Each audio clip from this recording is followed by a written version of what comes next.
Hi, it's Amy Karanik here at the Polyform Design Center, and I want to show you a process for making stamped beads. And then these beads were baked on top of the Primo bead cores. You can see how nice and neat that makes the beads look. It gives them a really good finished look. So I want to show you how to do the stamping first. I've got a piece of white Primo pressed through my pasta machine on the thickest setting, and I'm going to put some ink, like rubber stamping ink, on this rubber stamp. And I've chosen to use a few different colors, and you can see how it's going on there. What you want to use, what's important, is that you use a dye ink pad that's waterproof and that is permanent. And you probably want to test this a bit just to make sure that the type of ink that you get, whether it's alcohol inks or the dye ink, make sure it's going to dry on your clay. Sometimes this could take a little while to dry, like a few hours. You might find one that dries more instantly, but you need one that will absolutely dry on the clay so that you can handle it to roll it around a core for making beads. So I have that inked up with 3 different colors, and this is just a rubber stamp with that's not been mounted on wood. And I'm just going to flip this over on top of my white clay. And I'm pushing down. I'm not putting the kind of pressure that will make a texture. I'm not embossing it. I'm just pushing even pressure and going back and forth just to make sure that that ink is really transferring well onto that white Primo. Okay, cross your fingers. Here we go. So that is pretty awesome. Now this will take, like I said, a while to dry. If you're in a super duper hurry, you could wait just a few minutes, let it dry for a few minutes, and then just take a piece of regular white copy paper and you could blot off some of the excess ink, and you can see it come right through. But that does make your image a little bit lighter. You can see how much ink I removed with the white paper. If you had to work with it right away, that would be one way you could get around the drying time. But I really like to let it dry.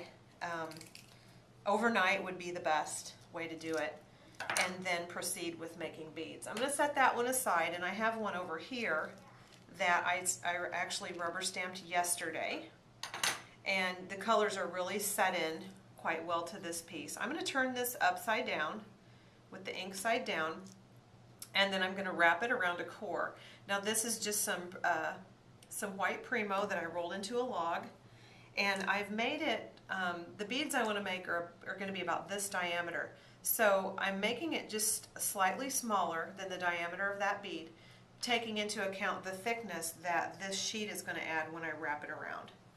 So I'm just pulling up on the sheet and sticking it to my core, and then rolling forward like a jelly roll or a bullseye. Then just go ahead, tap that lightly down on the back side to mark the clay. I learned this trick from Marie Siegel on one of her videos. She always rolls the clay into the clay, and it gives you this faint little line. I don't know if you can see it, but it's enough that I can see that I want to cut just inside that line with my sharp blade. You always want to cut clay, when you're wrapping sheets around a core, you want to cut clay a little bit short because the clay will stretch.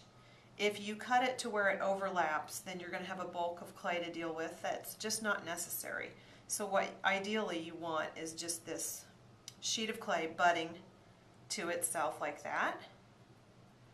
And then I'm going to roll this on my work surface to seal up that seam and to make sure the stamped sheet is really connecting with that core in the middle. Okay, so that looks pretty cool. Now I want to section this off into the size that I want for each bead, or the thickness that I want for each bead.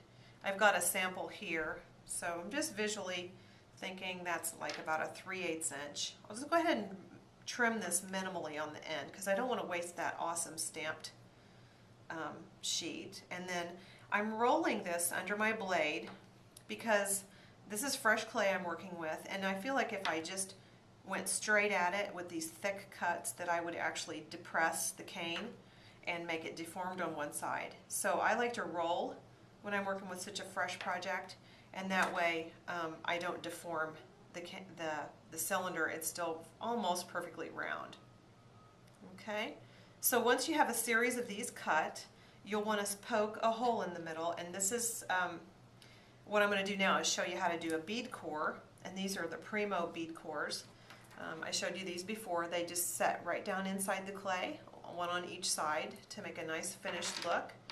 But you want to start by poking a starter hole right in the center, and I'm using the largest etch and pearl tool. I love these etch and pearls for so many things. So the etch end is perfect for poking bead centers. And now I'm just going to keep going back and forth. Generally, this is the way I work to make sure that I'm poking an even hole from both sides, that there's no little bits of clay sticking out either side, just going back and forth. Once you've got a nice size hole that you can slide onto the etch and pearl, I'm going to take one of the bead cores and slide that all the way down to as far as it will go. This works really well with the largest etch and pearl tool because the core will actually stop at a certain point. Now I'm going to gently, with a drilling motion, push my clay bead on all the way till I get to touch that bead core. And then I'll slide another bead core on the other end, the opposite way, and come all the way up to touching. Then I use my fingernails and I just go around and I'm turning the etch and pearl tool as I go, just gently easing those bead cores inside the bead. Okay. At this point too, this has a real cut appearance on the edges of the bead, and I like to just take my fingers and break that cut edge back. It just gives it a little more finished look. It makes it a little more even and just less harsh there on the edge. Okay, now that those are seated in there well, I want to start working on this side, putting a little pressure to get to take this off. You could bake these right on the etch and pearl tool, which is a great idea, but I like to do a little more finessing with my beads. I like to really look at each edge and see that the bead is perfectly, that the edges are perfectly parallel. Like right here, I see a little bump, and I just want to flatten that down with my fingers. Just take my time and really make each bead look professionally finished. And then I like to bend over this top edge just slightly so that that inked area is going right around the corner. Do that on both sides. And then as a last check, I like to make sure, set it down flat and make sure that my bead core is sitting in there firmly. And there's a little extra white clay in there. You could take an X-Acto knife or a smooth tool and smooth some of that back, just so it doesn't get in the way of your stringing. See, I can get a little bit of that clay out. And a lot of that will come out after baking. It will just flake away as you string. So that's a large bead that I made for the project. And here's some samples of smaller beads that were done the same way, but just by using a lot less volume of clay. I'm loving these bead cores. I think you will too. And I think it'd be great if you want to try the stamping technique and make some projects for yourself.